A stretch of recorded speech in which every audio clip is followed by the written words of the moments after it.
Hi, my name is Veronica, and today I'm going to talk about all the dark romance books I've read since I've gotten back into this genre back in around August. I'm really excited to talk about these today. Dark romance used to be something that I used to read all the time about 5 years ago, and I stopped.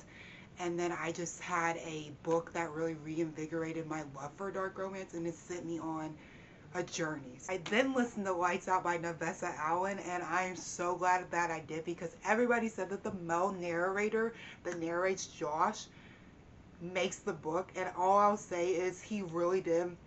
I caught myself audibly laughing and like having to catch my breath because the way that this man would describe scenes and things that this main male character was going through, I don't even want to say like put me there because there are parts that like no, I would not want to be present, but really transported me into the story. And you could really just hear this character's voice through his words. And then Allie, the main female character, was so like interesting. The dynamic was so cute. I really loved it. I thought this was such a good book. This is more like a silly, goofy, good dark romance time. And if you so happen to have not read this book yet, I highly recommend listening to it as an audiobook. I then picked up Hideaway, which is the second book in the Devil's Night series. This is about Banks and Kai. I will say that Banks, as a female main character, I really loved her. I thought she was such a badass. She had such an interesting story, and I really feel like being able to see like the things that she was going through and how she viewed these four boys and in their totality was so interesting. Kai, seeing his story was very fascinating. I will say I was not as intrigued in his story as Michael or Damon, who would be the next person. And I thought that this was okay. I definitely liked Corrupt way more than Hideaway, which I don't feel like I see that opinion very often. But I thought it was good, and I'm definitely going to continue this series. I then picked up Dolls and Daggers, which is about a female serial killer that is killing men that are doing really bad things. She is this person that basically is like the epitome of like bubblegum. If you could imagine like what that type of character would be, so like very sweet, very bubbly, very outgoing, always wearing pink, dressed to the nines, big hair, blonde. That's this character. Her name is Dove. And then you have a male main character. I cannot remember his name. I think it's Brindley. They end up being co-workers and they get off on a rocky start. They don't like each other. Brindley is essentially trying to come for Dove's job, and Dove is not having it. She does not like this guy. She does not think that it's okay that he is trying to like basically take this job that she's been working for a hot minute, and doesn't appreciate, like his attitude and how he treats her, and him just viewing her as like this one personality, which she's actually completely different. I really liked this story. I thought that their dynamic was so good. I really loved like Dove's motivations for why she did it, and you learn that she has some trauma, and it really is explored and talked about, and I really liked it. I loved like where the story went. It was crazy at points. Definitely was giving me like I don't want to compare it to Mindfuck because it's not, but some of the motivations that the character had, I was like, I can understand why you feel this way, and I enjoyed this story a lot. And my last read of October was a DNF. It's War Games by Sheridan Ann.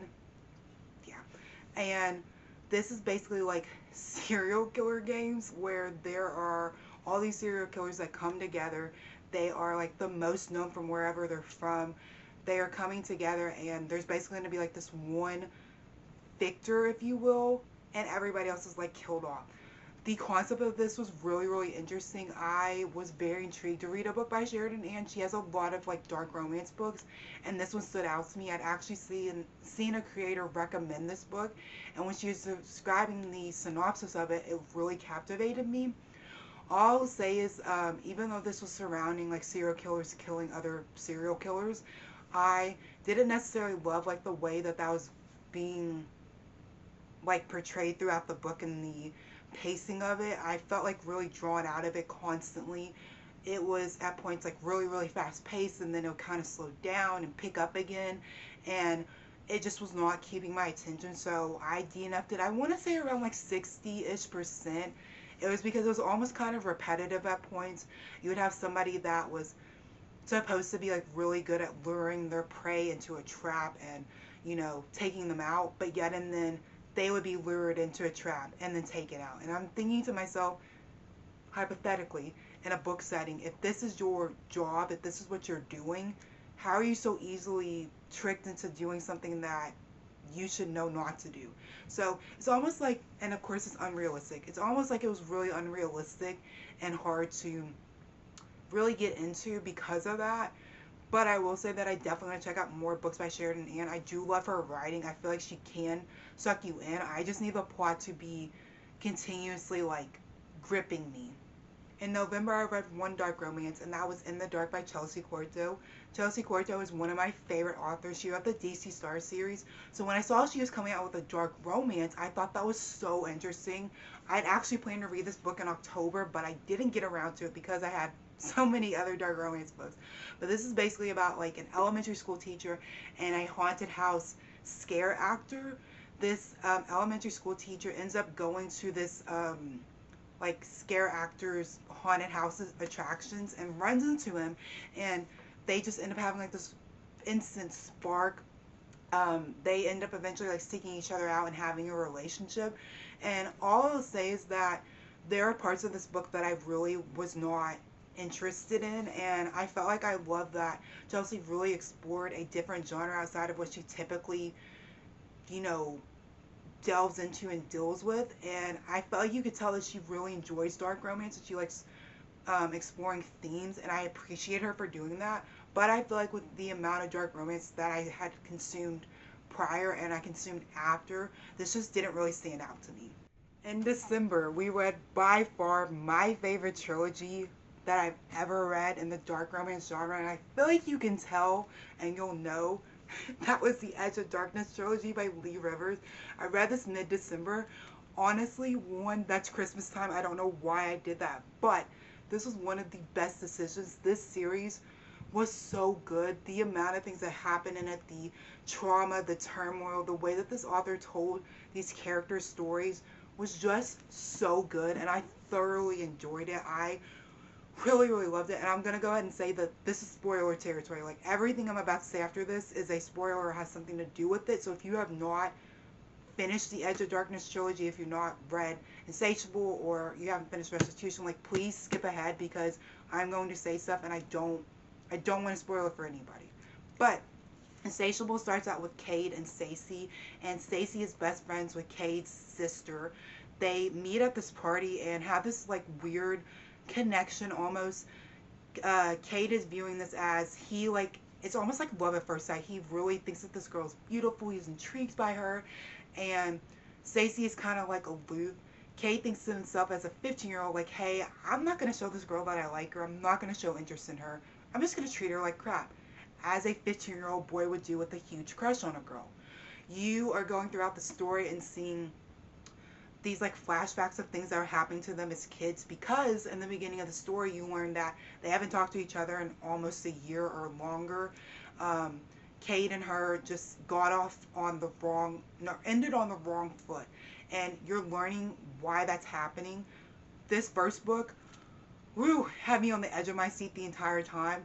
There are so many things explored within it, like for instance her relationship with her stepbrother Chris, his weird like obsession with her, Cade, and like how he's involved with Bernadette, and it was just so interesting. And I really was honestly expecting so much more trauma in this first book, and it didn't happen until Voracious. But I really loved this. I read this I think in like a day and a half, 2 days, binged it. It was just so good, and I just loved Lee Rivers' writing and the flashback scenes and just seeing the like innocence that Cade and Stacey had as children and their relationship, and just the things that like they dealt with as children and where they are as adults and how that affected them. It really was just so sad to see that they had this loving relationship that was the first love that you could just tell how much they truly cared about each other, and it was stolen from them. So then in Voracious, you were exploring more of like why they were split, the trauma that both Cade and Stacey experienced as children, and how they ended up like dissolving this relationship. And you basically learn that Stacey was assaulted and doesn't know like how this happened, but that Cade was sent like a video of her doing something with somebody, and it looks like she willingly partook in it. I was so heartbroken for her, and when you learn like the reason why that happened, that really hurt. And the fact that then, like Chris was involved, disgusting. Like, this guy was already horrible. He was already abusive. He was already, taking things from her. And then on top of that, like, you ruined the good relationship that he had, or she had, with this guy that she loved, and had this like weird obsession with her. Oh, and don't even get me started on the fact that her dad knew what happened to her. She told him, and he ignored her and was telling her that she was seeking attention. I gotta say, I'm so glad he died. I'm sorry, that's wrong. But that's the one person that she was supposed to be able to trust and was supposed to be there for her, and he literally failed her. He literally failed her. Like, this could have been stopped. This trauma could have been avoided if her dad was not a dick, for lack of a better word. It just, even now, still pisses me off how much he treated her like she was the scum of the earth, and like she did something wrong when somebody was taking advantage of her and she had nobody in her corner. Like, how are you gonna do that? And then after that, you lose your boyfriend, you lose your baby, like, all these things that shouldn't have been happening to her, and she was seeking help and she didn't get it. And then when there's something that happens to her early on and she goes to the police, they do nothing. They're like, oh, Chris is such a good guy. I'm not even, I was about to cuss. F Chris. F him so much. I just could not stand this guy, and the amount of things that he got away with in this story pissed me off. Now into restitution. This tearjerker. This is a chunky book. No. Why are we still having trauma within this book? I'm like, oh, we're gonna resolve stuff, right? We do. But what was that? Why are we still in the trauma with Bernadette?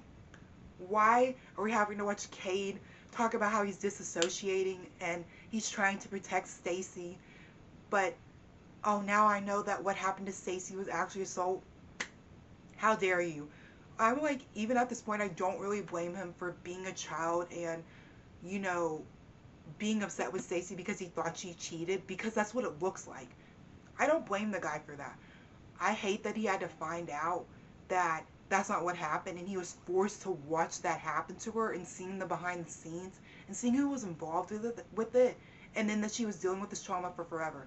And you learn who this person was, and it's his freaking brother, of all people. And that shocked me so much. I was flabbergasted, truly.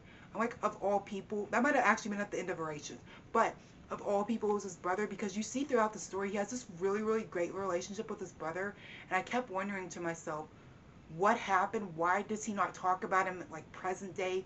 Why is Jason not involved? You learn why. Jason's world also gets flipped upside down because of this. He ends up losing his fiance because of it. She doesn't believe anything that's going on when he tells her about this. He was also a victim. And then at the end of this, what happened to him, I'm just like, wow, I want to be like, you're a saint, but I literally was bawling. And I'm going to be honest, it wasn't even when he got shot. It was the way that his family members reacted to him being dead. His mom, his sister, his brother, Stacy.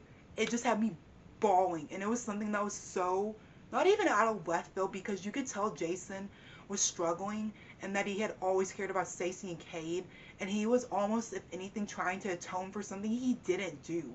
And I felt so bad for him as a character because, he was just starting to make amends with his ex-fiance. He was just starting to get on the up and up and being a better person because he had been struggling for so long, and then he dies.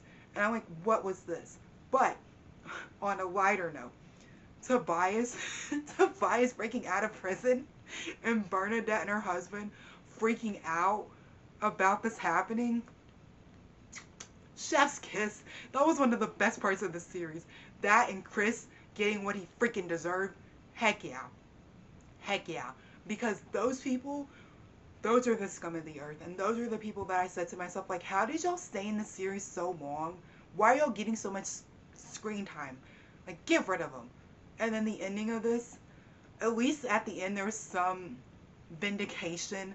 They were able to be together, and I appreciate Lee Rivers doing that.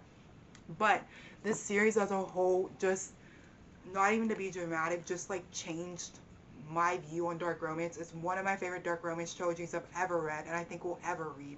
I really, really love this. It was so good. I read this over the course of a week. Like, I kept trying to put it down. Like, initially I was just gonna read Insatiable and then save these for the new year, and I could not stop thinking about them. I just kept picking up. Like, every time I put it down, this is all I thought about. This is always on my mind, and I'm just like, I would reread it, but I'm scarred, and I don't really feel like I could relive this trauma again. I then picked up Beautiful Fiend, which is the first book in the North Shore series. This is about Caden and Billy, and all I'm going to say is that Beautiful Fiend and a book that I read later that's in the same series, I did not love it. This book specifically, a lot of the things that Caden did, I feel like you would look at Killian and go, he's the golden retriever, and Caden is a Rottweiler. That's how I compare him. Like, Killian is nowhere near as bad as Caden, and I feel like this is at the point where I was realizing there's dark romance that's too dark for me. Like, yeah, I read Edge of Darkness. Yeah, that was tough. But, like, the things that this guy was doing in the story, no, I was like, there's no way that the female main character is okay with that and is forgiving him. That's all I'm going to say. Like, no, I did not like this book. I really, really did not like it. Then in January, the very first book I picked up was The Lies We Steal by Monty J. This is the first book in the Hollow Boys series, and this follows 4 boys that live in this like elite town and go to this elite college. There is a friend that they had that died mysteriously. It's ruled as a suicide, but they really feel like there are circumstances around it that don't make sense and don't align with this, and they're basically trying to figure out how this happens. I would say that this book, I feel like, laid the groundwork for the series. For me, it was very slow. There are points where, like, I truly didn't want to finish this book, but I heard you have to read this in order to read the rest of the series, and it's giving you kind of like an insight into these other characters, and for that, I appreciate it. There is stuff, like, within this book that I was intrigued by. I feel like the ending of it was really good, and I for sure am, like, looking forward to the rest of the series. I then picked up this beauty of a book, which was my first 5-star of the year.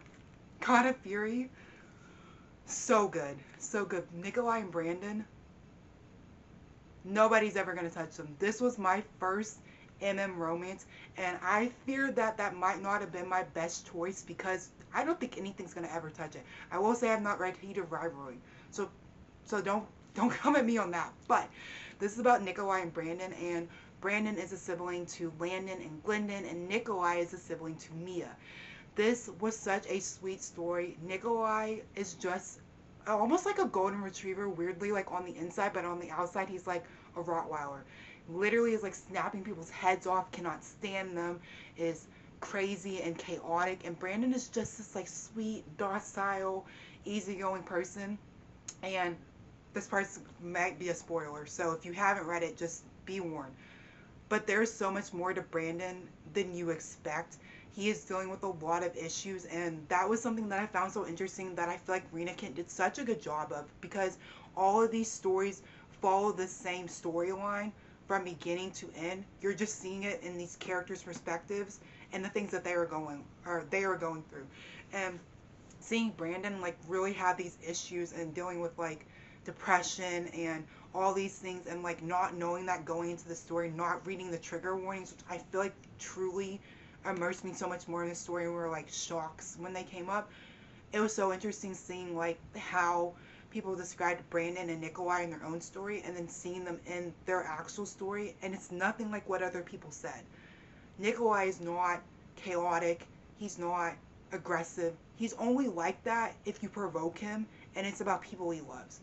With Brandon, he's not like that unless you threaten him, you know? So there's so much more to him. And then let me say, these are my tabs. These are my tabs, just so you can see. I love this so much. It had me crying, it had me tearing up, and I was not expecting that from this book at all. It was so good. It was so heartwarming at moments. I really loved Nikolai and Brandon's relationship. I just thought it was really sweet, and I have not stopped thinking about this book since I picked it up in January. I then picked up Sinners Anonymous, which is the first book in the Sinners Anonymous series by Tom Sketcher. All I'm going to say about this is that this is a mafia romance series. This book is so interesting, and it's the only book about this couple.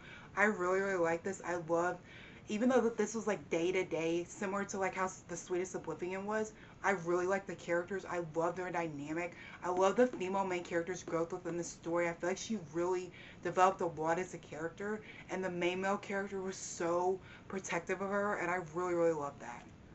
I next picked up Kiss the Villain. I didn't love this book. This is about Gareth and Caden. Gareth is the brother of Killian, and Gareth in Killian's book was so intriguing. I thought he was so sweet. This is very similar to the way that I said, like, Brandon and Nikolai are viewed in a certain way in other people's stories, and you get to their story and they're different. That was Gareth. I feel like Gareth was one way within Killian's story, and again, this might be a spoiler, so if you haven't read it, just be warned. But he basically prefaces the story, or starts the story off saying, like, I'm basically like Killian, and nobody knows. And I'm like, okay.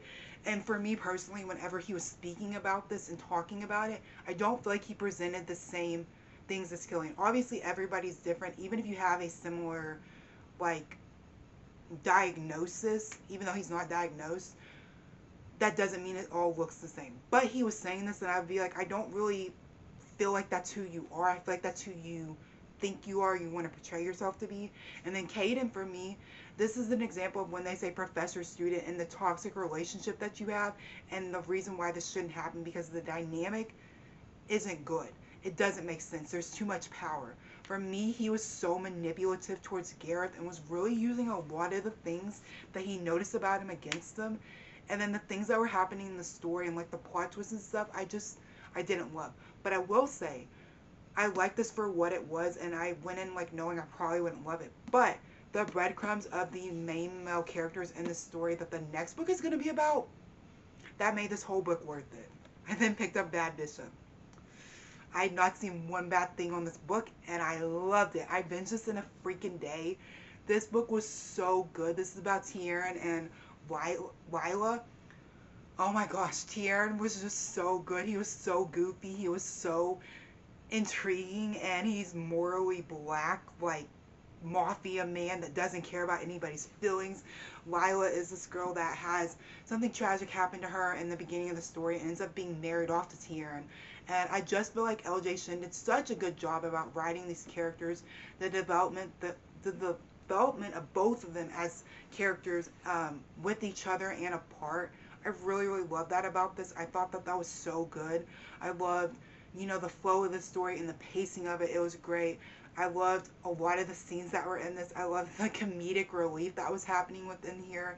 And the justice that was done at the end of this book was so good. I appreciate her writing this in and just, not glossing over like the things that happened to this female main character. And I cannot wait to read the next book in this series. I also picked up Heartless Beloved, which is the second book in the North Shore series.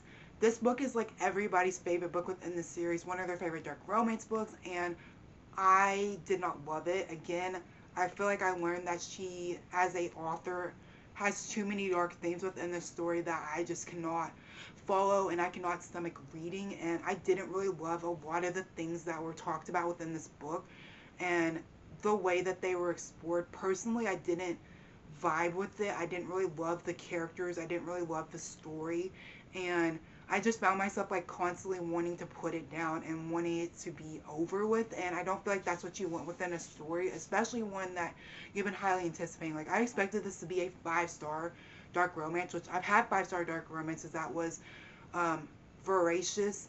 That was Voracious. Insatiable was like a 4.5, and God of Fury was a 5, but this was not that. This was like a 3.5. I liked it better than Beautiful Fiend, definitely, but I just realized, and this is why I said like I probably wouldn't read Loving the Reaper, because I just don't really love where these stories go. I lastly, in the month of January, picked up Sinners Condemned. I also read this in the day.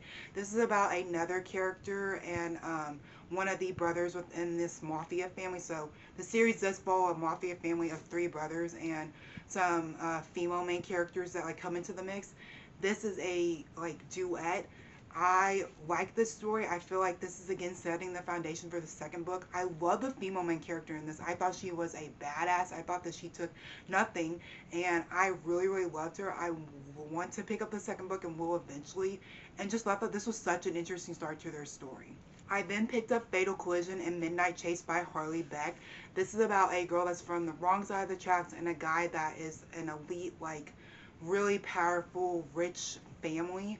I liked the first story. I thought it was really intriguing. I thought that it was interesting seeing like a lot of the things that the female main character was dealing with in her home life, and also the main male character, and just how their society was treating them in the respects of like where they were from, and them both feeling like they really couldn't have a relationship with each other because they didn't come from the same area. The second book for me was just okay. It was very short, and I just felt like I wasn't as hooked or intrigued by the plot of it, but the way that it ended makes me really intrigued for the third book. I then picked up Blood of My Monster and the rest of the Monster trilogy, and this first book was so good. This is about Sasha and Kirill. Sasha ends up infiltrating the military, posed as a man, because there's somebody that was in the military that put out a hit on her family, and she's trying to figure out like who this person is, why she targeted her, why they targeted her family, and the reasoning like behind it and all that. I really love this first book. It starts out like in the military and slowly moves to mafia, and I just thought it was so good and so intriguing. I loved Sasha as a female character. Her development throughout the series was so good. It was really cool to see her like grow as a character and really just start to have a lot of confidence in herself, and because she had such a tragic thing happen to her as a child, I feel like it really caused her to grow up earlier than she wanted to. I would say I really love this book. The second book I enjoyed, that's Lies of My Monster. I thought it was okay. There wasn't a ton like going on within this. And then the last book, Heart of My Monster, I really enjoyed. There is a good resolution and explanation for like what happened to Sasha's family, and I enjoyed it. I thought the story was really interesting, and I definitely, like I said, was on a Rena kink dark romance kick, and I'm just so excited to pick up so many more of her books. I got so excited I skipped this one, but before that I read Chokehold by Lee Rivers and Harley Beck. I really love this. This is about two stepbrothers, but hear me out. Cole is one of them and Blaze is the other. Cole is a little bit older, and Cole had a really hard home life. His mom was in an abusive relationship, and in turn he was abused by his dad. They end up getting out of this toxic environment, and she marries Blaze's dad. They do not like each other, Blaze and Cole. But you come to find out that Blaze has like always had this massive crush on Cole and has always like admired him. Cole is seen as like from the wrong side of the tracks. He has problems, and Blaze is seen as a golden boy that can do no wrong. I really love the dynamic between these characters and the story. I love the discussion around like, you know, domestic violence and how that affects you and your family, and just the way that Harley Beck and Lee Rivers explored that topic, as well as the relationship between these two characters, and one, them being step siblings, two, them being males and liking each other, three, a lot of the things that were going on and coming into like your identity and who you are as a person, accepting it. I feel like they did a really good job, and I love that you could also tell which author was in which voice of the character. So I already read like Lee River books, so I knew what her writing was like. And then outside of that, I just read Harley Beck books, and I really enjoyed that. So it was cool to like see them come together and collab on a book. And the last dark romance that I picked up, sadly I ended up DNFing. It's called Sirens and Stilettos. This is the second book following Dolls and Daggers. This follows two characters from that first story, and within that story you see that they have this really interesting dynamic, and I was so excited to pick up their book. There's something that happens within this book that I initially did not know about going into it, and when it happened it really turned me off. Personally, I felt like it was a scapegoat to get these characters to be together, and I didn't love it, so I didn't finish this book, sadly. So those were the 34 dark romance books I completed in the 8 DNFs within that genre I had. I am just so excited to keep exploring this genre and truly just learning like what I love within it. I feel like there are some that I've already started to realize like I don't want this in a story, and I just love that this really started with God of Mailce, and that just has reinvigorated my love for this genre.